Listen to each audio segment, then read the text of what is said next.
What's going on, Gator Nation? In this video today here, we're going to be looking at the current state of the class of 2024 recruiting for the Florida Gators. It's pretty solid looking thus far, I would say. They have a pretty solid rated class overall. They have some good commitments. What we're going to do is we're going to go position by position, kind of see who's on the board, see who's committed. Look at it through the lens of the Gator Raider you see here on the screen right now, while also I'll switch over looking at the on three profile. I'm not going to go into the profiles. I'm just going to kind of just leave it like this as we talk about it. And then also kind of see who Florida's favored to land at the on the on three football expert prediction. Their little RPM or whatever it's called, the prediction machine. We'll look into that as well in the video. So we'll go ahead and get into it now. Obviously, first up at quarterback, it's going to be the biggest position. We have our guy committed in DJ Lagway. Number one on the Gator Raider. I don't know if that will change. I predict he probably will stay the number one overall commit in this class, whether or not he moves up or moves down in the rankings. It could have a say because you see a Darius Hayes right there behind him. But let's say if a guy like David Stone you see highlighted here in yellow, all these guys in yellow you see, these are guys that are going to be coming up on a visit the following weekend. I'm going to try and do a video on all those guys as well. Hopefully get some highlights in there and preview that. But I just decided for this week, let's go ahead and just look at the players that are still on the board, committed, all that fun stuff. But yeah, at quarterback is DJ Lagway. That's it. That's going to be the guy for the 2024 class, barring any kind of decommitment, which, there's no reason to think. So we're not going to really dive too much into that. We know what Lagway is. He's an elite quarterback. You can see he's got the 9.887 score on the 247 comp. We can look at on three right here. He's a 96.6, number 23 in the nation, number 3 overall quarterback in the entire country. He is essentially Billy Napier's make or break player. I'm predicting there. I think most people are probably predicting that as well. Napier's going to get at least, I would say, 3 to 4 years, and Lagway will be on campus in his 3rd year. So this is going to be the kid that potentially makes or breaks Napier. So Florida hopefully doesn't have to go through another coaching change, which nobody should be even talking about at the moment. I hope. We need to be a little more patient. I've seen a lot of people getting frustrated with Coach Napier and some of his approaches to the transfer portal, recruiting somewhat. But, we got to relax and actually let this guy build his roster and see what happens with that. So up next, obviously, is running back. We're kind of just going to follow it in terms of, the offense to defense. At running back, we can go look here. We see Jarrett Gibson on top of the Gator big board. For some reason, Cameron Davis is underneath the quarterback list. He's a Florida State commitment, not really a guy I don't think is considering Florida. He did visit, but I do not believe Florida is a player for him. We do know that Florida currently has 2 commitments. Number 1 being Chauncey Bowens, who I really like. A lot I like. He's officially visiting Georgia, I believe, either this weekend or next weekend. And then he's slated to visit Florida in the very near future as on an official visit as well. Hopefully after Georgia. Hopefully Georgia doesn't pull off anything crazy and somehow sway his commitment. I don't think there's reason to worry about it. Obviously you worry about a kid taking a visit to Georgia. The way they recruit right now, they're 2 straight national championships, yada, yada, all that fun stuff. You worry about it somewhat, but I think this kid's had plenty of opportunities to switch to Georgia by now. They've been recruiting him for a couple months, and he still has not. I don't think he will personally. I think he can play earlier at Florida. I think he seems to be kind of a Florida kid at heart. I could be wrong on that. That's just kind of the vibe that I get when reading his comments. I think he is pretty much a Florida Gator football fan. So I think Florida's okay there, and you can see his profile. He's 5'11", 219 pounds. Lower rated 4-star. Once again, I completely disagree with that. You can see he's currently number 12 on our big board there, or this is technically the big board. The big board only has guys that are either medium interest or higher or committed to Florida. We can see here, this is actually the big board. If I switch it over, actually, I'm sorry, the big board doesn't have any committed guys in here.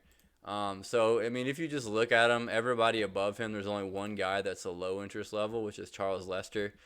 So we can call him the number 11 overall, prospect in terms of either committed to Florida or has medium or higher interest in Florida. Number 12 on the overall list. So Chauncey Bowens, I think it's a great get for Florida. He's a big-time player. The other kid committed to Florida, we're going to go find him right here, is Kanan Daniels out of Mississippi. Number 311 in the country, 28 running back in the country. I think he's slightly underrated as well. I mean, I think he's good. I don't think he's as good as Chauncey Bowens, even though he has some insane production against some solid competition out there in Mississippi. I think he's got the slider frame. He's more of your, he needs space. He's gonna catch passes. He's not as large. You can see there, 5'11", 190 pounds, according to On3. Let's see if we can go find him. I don't want to scroll too much and disinterest you guys here. I should have all these guys marked. I think I already passed them. Where's he at on our board? Florida running back. Well, for some reason, I cannot find him. Let's do it this way. We can do that. There he is. I don't know why I passed by him 100 times. There he is. Number 44, currently on our big board. I gave him an impact score of an 8, so that's probably a little above what his talent rating is. You can see he's only got a 5 in the talent rating because he's just kind of an average 4-star. Maybe that should be a 6. I need to kind of look at adjusting my scoring system there, but you can see the difference between, even if it was a 6 in the talent score, I think he's going to have an 8 impact because I do think he's better than his rating, like I said before. I think you can't ignore his production. I can't remember off the top of my head his production, but it's very, very solid. I have no clue why that just changed the QB. That was weird. Anyways, so yeah, those are the two guys currently committed to Florida. I do not see Florida taking a third commitment.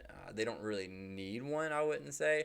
But if they did, we can look here at Jarrett Gibson, the number 2 overall running back in the country. He just had a little bit of a downgrade. He was the number 1 running back in the country. He was a 5-star. He's originally from Gainesville, was committed to Florida, I think his sophomore season.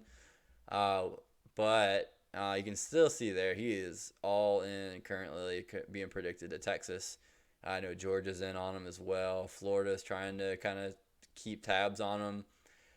But honestly, I don't think that Chauncey Bowens is much worse than him. I don't think it's crazy to say Chauncey Bowens could be better. But I don't think Jarrett Gibson ends up at Florida. He does give you kind of like Texas vibes. Texas, likes having really good running backs. Hard to bet against them at the moment. And then Stacey Gage is still a little bit involved in Florida. They currently hold the prediction, the lead prediction commitment. You see Ohio State right behind them. I don't know if either one of those schools would take his commitment at the moment. Possible they could. I couldn't tell you for sure. But I don't really think he is an option for Florida. We can go look this way as well. I got to work on this a little bit still, but you can see Kanan Daniels is still listed in my search. We can see Stacey Gage right here. Dwight Phillips needs to come off. He committed to Georgia. And then we also have Aiden Mizell's cousin, I believe, and Tavani Mizell. He's super fast as well. Doesn't really seem like Florida's interested in him at the moment, despite claiming an offer. I think Kentucky is favored for him. So yeah, that's probably the running back room at the moment. There could be some changes there. I don't know for sure. How about we do it this way now going forward? At the wide receiver position, where we're moving next, we can go scroll down. We do have one commitment currently at wide receiver. I think that's going to change in the very near future, and we will discuss that. But for now, you can see Isaiah Williams right here in the middle of your screen. Committed to Florida not even a couple weeks ago. Extremely explosive playmaker. I have a video on him if you want to go see more about him. Not going to dive too much into him, but he's your typical Florida receiver that you think about with dynamic footwork, really good speed, all that fun stuff. So he's a solid get. I think he will move up the boards. He had an injury last year, which is why he's only number 296 nationally. I think he's a guy that has that second year that will get him, let's say, in the hundreds, possibly even into Eugene Wilson territory, kind of jump that we saw Eugene Wilson's senior year, depending on how he does, where he's pushing 5-star status. I don't necessarily think he's that good, but I do think he is closer to like a top 100 player than he is a 300 player, we'll say. So that's Isaiah Williams. You can see he's the only guy that has Florida next to his name. And up next we'll talk about is TJ Moore. Currently he's the number 2 overall wide receiver on this big board at an 8.25 on our Gator Raider score. I strongly believe that Florida is going to land his signature eventually. It's always possible. I think he's got offers from Ohio State and schools like that those schools get in his ear and pick up a commitment from him. But I do think Florida is trending. He did announce him as his favorite. I think this kid is a very good player. I mean, very good player. You can watch him on his highlights. I think he's a better version of Aiden Mizell, who they just signed last year. I think he's a little more complete player than Aiden Mizell with similar traits. Kind of like a big play receiver who scores a ton of touchdowns, is a vertical threat. But he also has a pretty good route tree from what I saw. And he's all of 6'2", 6'3". I really like TJ Moore. I think he's going to be a part of this class, and you can see right now he's number 13 on the overall board. And that's, amongst, 100, 150 offers. So that's going to be a big deal if Florida can land his commitment. Up next, I guess we'll go to Jeremiah Smith, who, arguably should have been the first guy that we talked about, seeing he's the number 1 wide receiver in the entire country. Currently committed to Ohio State. We all know that.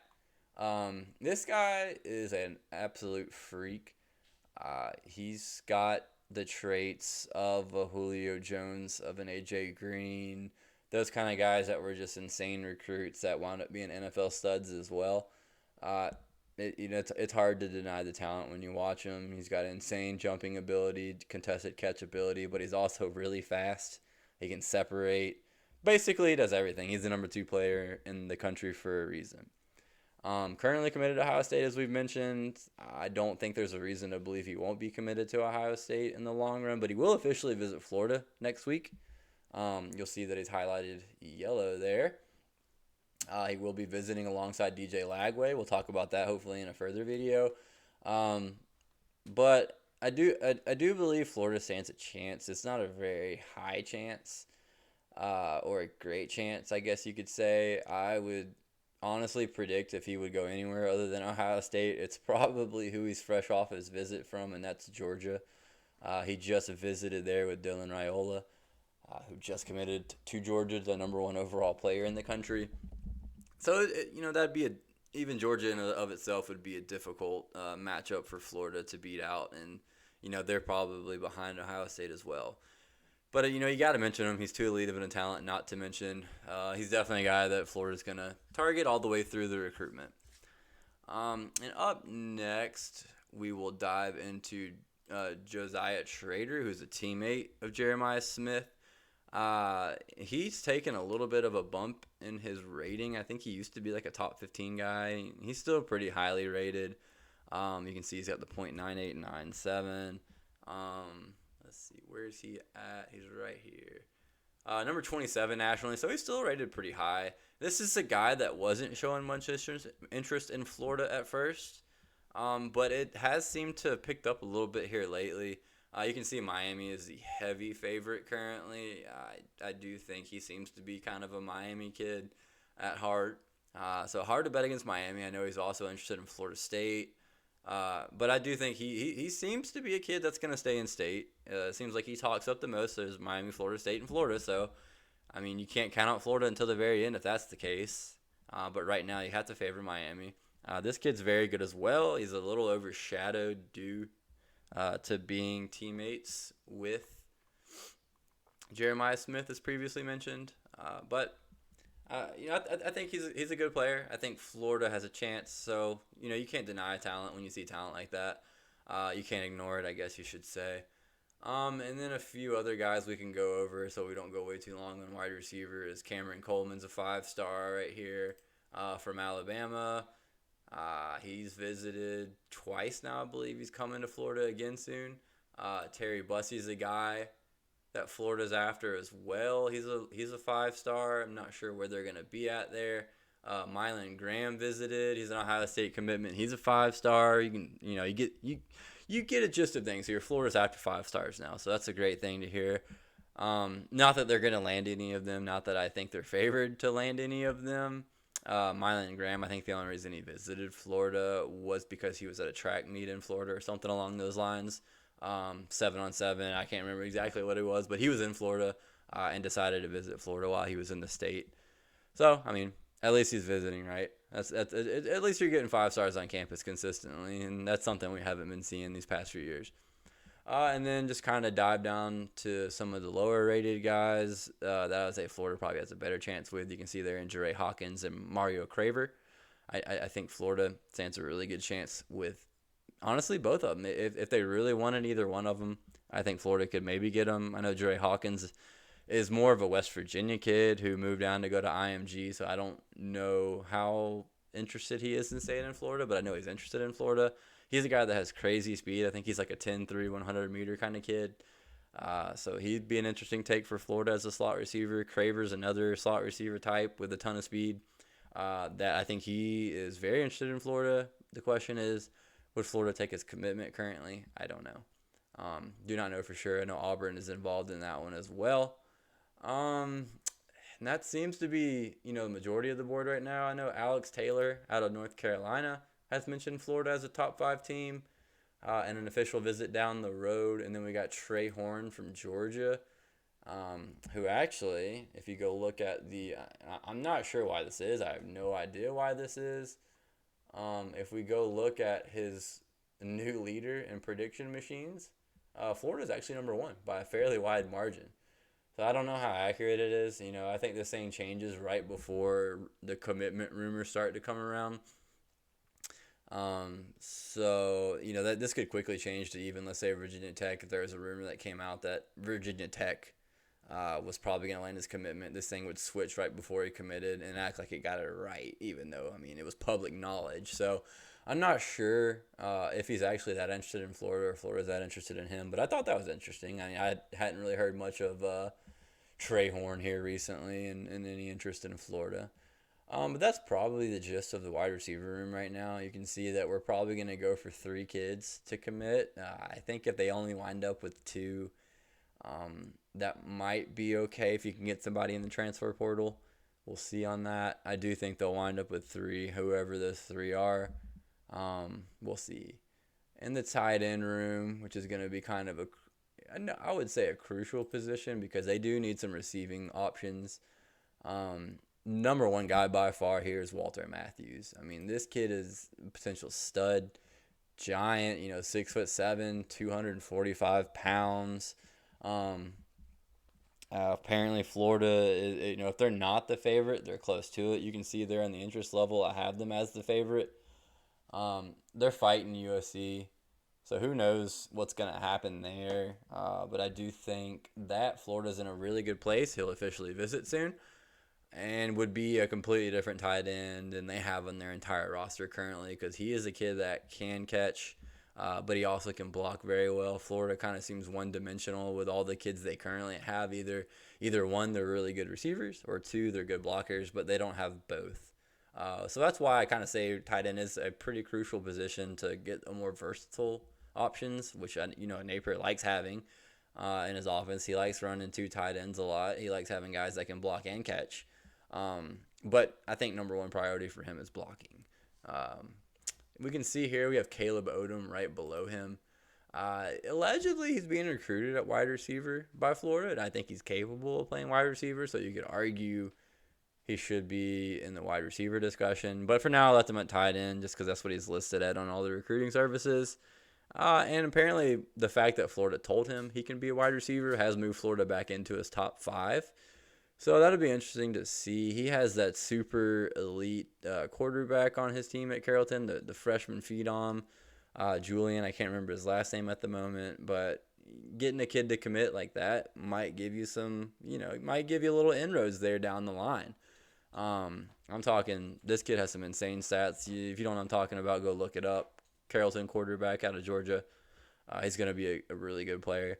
Up next, we'll just go ahead and skip on to Jonathan Eccles and Amir Jackson. Eccles is currently committed to Tennessee. He's more of a big wide receiver than he is a tight end. He actually played quarterback, I think, before he came to IMG Academy. So he's pretty new to tight end. But he's a freak athlete. He's a big kid. Florida likes him there. And they're trying to get involved. He's an IMG Academy kid, so you got to have him high up on the board when he's a high-rated kid at IMG Academy. I don't know if there's any kind of potential swaying from Tennessee. It doesn't sound like it. Sounds like he's pretty locked in at the moment, but he's officially visiting Florida the next weekend. And then we got Amir Jackson, who's a kid I really like. He took a nice little bump in the, I think, 247 update that they had. Florida has been in on him early. I do think they're at a pretty good place, I would say, with him. He's more of your receiving threat at tight end, but I think he seems like he could be a well-rounded kid as well. Basketball player, very good basketball player, I believe, which you want to see in your tight ends. So between those four guys, I don't know if you count Odom, so we can say between those three, Matthews, Eccles, and Jackson, I think it would be pretty big if Florida could land two of those guys. And you see Eric Carner down there as well from Illinois, who's visiting in the near future. I don't know a whole lot about him. So I guess we'll say two out of those four between Matthews, Eccles, Jackson, and Carner. Two of those four, and we call it a day in the class, and that would be a really nice tight end class.